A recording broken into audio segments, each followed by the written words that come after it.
반갑습니다. 예, 반갑습니다. 예, 보건단 오늘 단 주간으로 법회를 준비해 주셔서 감사합니다. 박묘심님 일상수행을 여부 3조를 가지고 강연해 주셨습니다. 예, 강연의 내용이 정리를 참 잘하셨네요. 우리 정전을 바탕해서 또 정상정사님 본문 바탕해서 일상수행의 주제에 대한 그 해석을 전반적으로 잘 이렇게 밝혀주신 것 같습니다.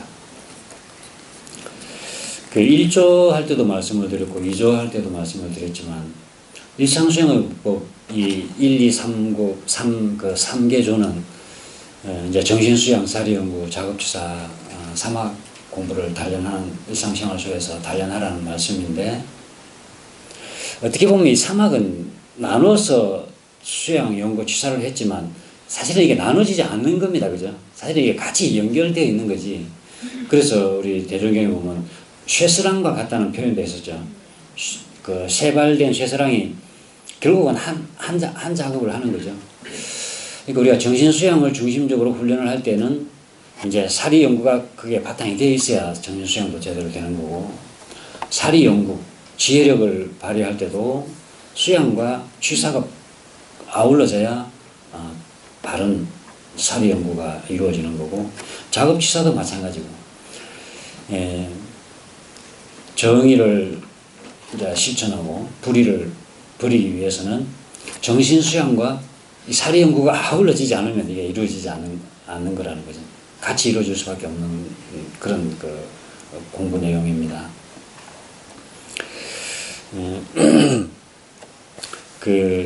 말씀하시면서 일기 한 달 동안 쓰셨다는 이야기 듣고 참 굉장히 감명받았습니다.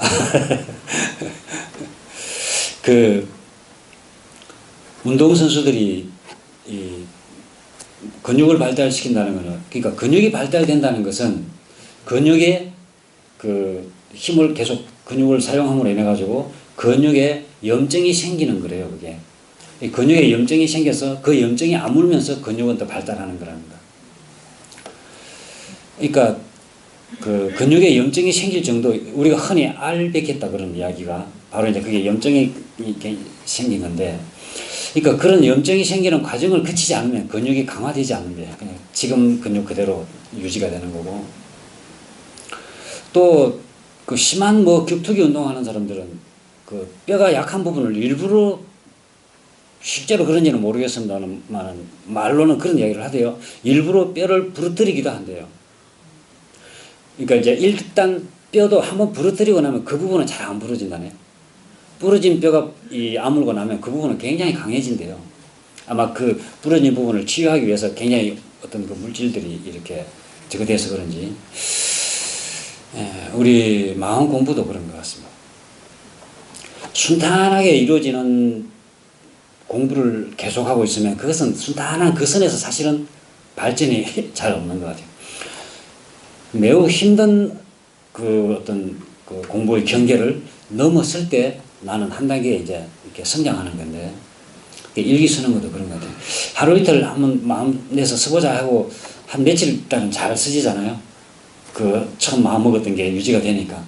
그러고 나서 또 하기 싫으니까 또 멈춰버리고, 또 며칠 또 지나고 나서 마음이 한번 나서 또 며칠 해보다가 또 멈추고, 그러면 늘 그 수준에 마치 불을 한 10분은 떼야 이게 불이 끓을 텐데 한 5분 떼다가 또 놔두면 다시 또 식어버리고 또 한 5분 떼다가 놔두면 또 식어버리고, 늘 그 자리에서 왔다 갔다 하는 거죠. 이것은 아마도 실제로 그렇게 본인이 해보면 이러면서 내 마음의 힘이 하나씩 이제 한 단계 한 단계 쌓여가는구나 하는 것을 스스로도 느껴 주실 거고, 또 말씀하시는 중에 그런 것을 느꼈습니다. 아무튼 한 달 동안 일기를 잘 쓰신 것을 축하드릴까요? 우리 박수로 한번 격려를 해드릴까요? 한 달간 진급하신 것을 또 그런 모습을 보여주셔서 저희들도 같이 또 공부심을 함께 또 내보는 그런 또 소중한 시간이 아니었나 싶습니다. 예, 강연해 주신 말씀 감사하고요. 그리고 김성훈 단장님 설거지 하면서 화내지 않고 하기. 아마 이런 일상생활 속에서 어떻게 보면 아주 사소한 거지만 그게 무슨 수행이냐라고 큰 뭐 진리를 깨닫고 이런 이야기만 어떤 수행인 것 같고 이 설거지 하는 문제 가지고 짜증내고 이런 것이 그게 무슨 수행이냐고 하겠지만 사실은 그것이 예, 수행인 것 같습니다. 어쨌든 어떤 일이든지 본인이 한번 그 일상생활 속에서 짜증이 난다, 마음이 요란해진다 그러면 그 마음을 한번 잘 살펴볼 필요는 있는 것 같아요. 사실 그 설거지 하는 것이 그렇게 힘들어서 마음이 불편하지는 않겠죠. 내가 이거 해야 되겠다. 어쨌든 발표하면서도 이야기했지만 내 자녀가 정말 사랑스러운 자식이 지 스스로 내가 챙겨주지 않아도 스스로 챙겨 먹었다는 것만으로도 대견하다고 생각된다면 그 설거지 하는 거 사실 뭐 그렇게 힘든 일도 아니고 아무것도 아니잖아요. 그 마음 문제거든요. 예. 이제 그 마음속에 무슨 마음이 있나를 한번 좀 살펴볼 필요도 있을 것 같아요. 얘들이 지금 자기들이 먹고 엄마를 완전히 식모같이 생각하고 모든 걸 엄마한테 맡기진다는 약간은 좀 소외감 같은 걸 속으로 느끼고 있지는 않은지 그런 자기 마음도 같이 위로를 해주면서 이 그 경계를 잘 요리를 해나가야 되는 것이거든요. 아무튼 그 유문형 공부를 삼아서 굉장히 이제 그 공부가 굉장히 이렇게 뭐랄까요 잘 이렇게 이루어져 가고 있는 것 같습니다. 계속 공부를 하셔서 이제 나 혼자만 마음이 편안한 게 아니고 자녀들도 이제 그 내 마음이 잘 전달되어서 스스로 이제 그 나온 공동체가 행복 공동체가 가정이 행복 공동체가 되어 가도록 그렇게 공부를 해 나가시기를 바랍니다. 이성현 중앙님 꾸준히 생활 속에서 그렇게 선을 하기가 참 쉽지 않을 텐데 굉장히 이렇게 열심히 공부하시고 하는 것을 느꼈습니다. 그리고 또 그 내 마음속에 있는 그 철없는 아이 심리학적으로 보면 그런 게 있다고 그러죠. 어렸을 때 아주 그 마음에 상처가 있다거나 그런 경우는 그것이 치유되지 않은 이상은 계속 그것을 뭐랄까요.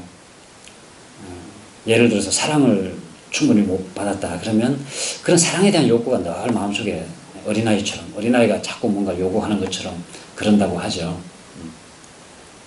대체로는 이제 부모와의 관계에서 그렇게 많이 이루어지고 부모가 의도적으로 그러지는 않았겠지만 여러 가지 생활 속에 이렇게 생활 전선에서 바쁘게 하다 보면 나로서는 뭔가 아쉬웠던 그런 것들이 나도 모르게 쌓여 있는 수도 있는 거고 아마 그런 것 같습니다.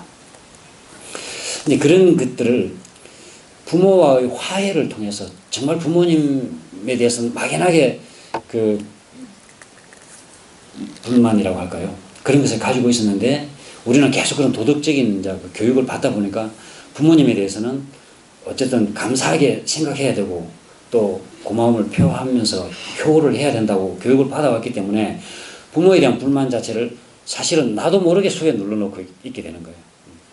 그런데 그것이 여러 가지 다른 일 속에서 그 속에 눌려있는 마음이 표현되면서 아무것도 아는 일에서 스스로 좌절되기도 하고 아무것도 아는 일을 가지고 스스로 외로워지기도 하고 그런 경우가 있는데 그런 것은 마음을 고요히 하고 천천히 들여다봐야 그런 것이 이제 보이는 것 같아요. 그러니까 본인이 이제 선을 자주 하고 그러다 보니까 마음이 좀 이제 차분해지고 그렇죠. 우리가 물이 출렁출렁해서 물이 흔들리고 있으면 밑에 뭐가 있는지 잘 보이지 않잖아요. 물이 고요하게 가라앉으면 호수가 잔잔하게는 바닥이 훤히 보일 정도로 이렇게 고요해지죠. 그렇게 내 마음이 점점 고요해지다 보면 내 마음속에 있는 그런 그 상처라고 할까요? 네, 그런 것들이 보이는 것 같습니다. 근데 그게 보이면 그 상처를 잘 치유를 해줘야 내 마음이 본래의 그 원만하고 다 온전한 그 마음이 그대로 발현이 되는 것 같습니다. 어쨌든 그러한 그 자기 사랑 우리가 보통 그 밖으로부터 상처를 많이 받는다고 생각하지만 가장 자신에게 상처를 많이 주는 사람은 자기 자신이래요. 실제로는 자꾸 자학을 하지 않습니까? 나는 왜 그것도 못할까 싶고, 나는 왜 이럴까 싶고, 그렇게 해서 나는 이렇게 해서 뭐가 될까 싶고, 만약에 그런 말을 내 자녀에게 한다고 하면 생각해 보십시오. 얼마나 큰 상처가 되겠어요. 근데 사실은 자기가 자기한테 그런 상처를 주고 있거든요. 네, 그러한 공부를 통해서 이렇게 매우 이렇게 점차점차 이렇게 성장되어 가고 있는 모습을 보는 것 같아서 매우 반갑고 또 소중하다는 생각이 듭니다. 오늘 보건단 주관 법회 주관해 주셔서 대단히 감사합니다. 다시 한번 박수 보내드릴까요? 예, 그리고 오늘로서 이제 100주년 기념대회가 22일 남았습니다. 그리고 저희 교당에서는 21일, 마지막 21일, 그러니까 대회가 이루어지는 날은 저희들이 기도를 할 수가 없으니까 전날까지 21일간 인연탑 쌓기 특별 기도도 저희들이 시작했습니다. 기도문에도 올려드렸지만은 어쩌면 이 100주년 기념대회의 가장 큰 의미는 대종사님의 정신이 널리 드러나고 그 대종사님 정신으로 우리가 함께 공부해서 다 함께 이 물질이 개벽되니 정말 정신이 개벽되는 사회, 그래서 광대문화 낙원세계를 이루는 것, 이것이 이 100주년 기념대회를 기념하는 가장 큰 의미가 있지 않을까 싶습니다. 그렇게 해서 저희들이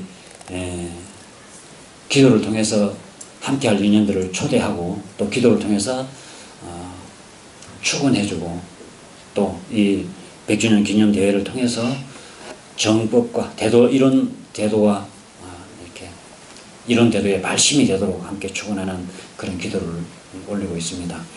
내일부터 10시 반에 매일 기도를 올리겠고 교당에 기도를 못 오시는 분들은 우리 대정진 기도문에다가 끝부분에 그 축원 기도를 넣었습니다. 그래서 그 축원 기도에 해당되는 부분은 제가 오늘 그 밴드에 올려놨는데 참고를 하셔서 가정에서라도 또는 뭐 일터에서라도 오면 가면라도 인연들을 위해서 그러한 마음으로 축원 기도를 해 올리면 좋겠습니다. 그리고 이제 기념대회가 22일 남아서 지금 그 우리가 앉는 자리가 어디인지 이런 부분들이 여러 가지로 좀 움직임이 어떻게 돼 이런 부분들이 좀 궁금해하고 지금 그러실 텐데, 현재까지 교화협의회에서 이야기된 바로는 일단 교구에서는 그 서울 지역은 무조건 대중교통을 이용해 달라는 이제 큰 대전제가 깔려 있고, 그래서 저희 교당에서는 여러 가지 뭐 집문반하고 또 아주 그 연세가 많으신 분들을 위해서 우리 교당 승합차와 그리고 버스 한 대를 편도로 일단 갈 때 내려드리고 올 때 이제 그때 가서 타고 오는 걸로 이렇게 지금 추진을 하고 있습니다. 자세한 내용은 조금 더 상황을 두고 보고 그 구체적인 계획은 이 총무분과와 교화분과에서 계획을 세워서 알려드릴 것 같고요. 우선 그 어떻게 진행되는지 하는 내용을 잠깐 그쪽 그 컴퓨터를 통해서 지도라든지 보고 좀 말씀을 좀 드릴까 합니다. 그것 한번 좀 내려주십시오.